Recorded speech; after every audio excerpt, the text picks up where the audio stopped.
Shalom saudara terkasih dalam Tuhan Yesus Kristus. Salam jumpa bagi saudara seiman dimanapun saat ini berada di seluruh Indonesia dan di luar Indonesia. Saya berdoa roh, jiwa, dan tubuh saudaraku dalam perlindungan Tuhan kita. Dialah Tuhan yang akan datang menjemput saudara dan saya. Nah saudara, seperti pada judul ya, wasiat Pastor Saifuddin ya, sebelum kembali ya kepada rumah Bapa, saudaraku ya. Saya melihat sebuah postingan di media sosial. Saya penasaran ya, ada apa dengan hambanya ini ya? Apakah sudah merasakan ada tanda-tanda, saudara? Ya, kita berdoa hambanya tetap sehat. Saya bangga dengan beliau karena dia juga salah satu penginjil yang dipakai oleh Tuhan, bukan hanya di RI tetapi juga untuk dunia, saudara. Dia sangat berdampak ya. Itu sebabnya saya salah satu yang senang dengan beliau, saudara. Terlepas dengan permasalahan-permasalahan pribadi, itu kan masalah pribadi, tetapi kita nggak bisa menghakimi.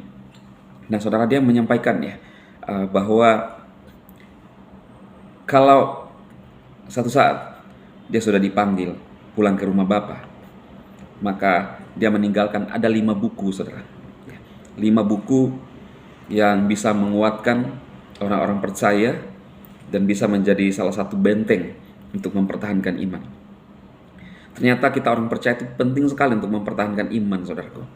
Ya, karena ada orang-orang yang tidak bisa mempertahankan imannya.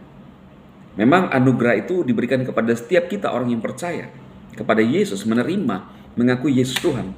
Tetapi dalam perjalanan kita tidak cukup, saudara. Kita akan masuk ke dalam proses, ada lembah, ada sesuatu yang harus kita lewati. Perjalanan itu tidak selalu mulus, saudara. Itu sebabnya ya, termasuk nasihat Rasul Paulus, juga murid-murid yang lain kepada jemaat-jemaat yang mereka layani pada zaman itu. Mereka memberikan pesan supaya mempertahankan iman, tetap teguh ya, hidup dalam persekutuan bersama-sama, menantikan pengharapan itu kedatangan Yesus Kristus. Juga kepada saudara, saya juga mengalami bahwa menjadi orang yang percaya kepada Kristus itu, saudara, tidak gampang. Kalau kita berharap bahwa setelah kita menjadi percaya semuanya beres, saudara bisa jadi kecewa. Itu sebabnya saudara, Yesus berkata, Yesus sendiri berkata, kamu akan karena namaku. Itu dari segi sosial.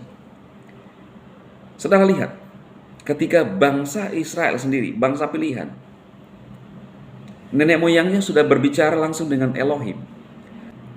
Mereka masih kelaparan, saudara. Sehingga mereka harus mengungsi ke Mesir.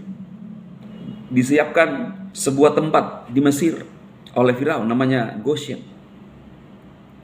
Mereka mengalami tekanan. Tetapi pada akhirnya Tuhan menuntun mereka masuk ke tanah perjanjian. Jadi saudara, jangan berkata, aduh Tuhan, kok saya jadi orang Kristen jadi begini. Itu adalah proses. Yesus sendiri berkata, sebelum naik ke surga, dia berdoa, Bapa, peliharalah mereka. Siapa mereka? Saudara dan saya, murid-muridnya. Mereka bukan dari dunia. Jadi kita ini bukan sebenarnya tujuan kita di dunia. Makanya kita harus tahu, saudara, tujuan kita adalah bersama Yesus kelak. Kita yang sudah dilahirkan kembali, kita adalah ciptaan baru. Yesus berkata, pada saat Yesus datang kembali, dia akan menjemput saudara dan saya masuk dalam kemuliaan. Kita lihat sedikit cuplikan daripada pesan Pastor SI ya. Semoga menguatkan saudara. Saudara juga mungkin bisa mencari buku-bukunya ya, dan melihat apa yang dituliskan oleh beliau ya. Ini saya sampaikan khusus bagi saudara seiman untuk menguatkan iman saudara, sehingga iman kita tidak gugur. Selamat menyaksikan, saudara.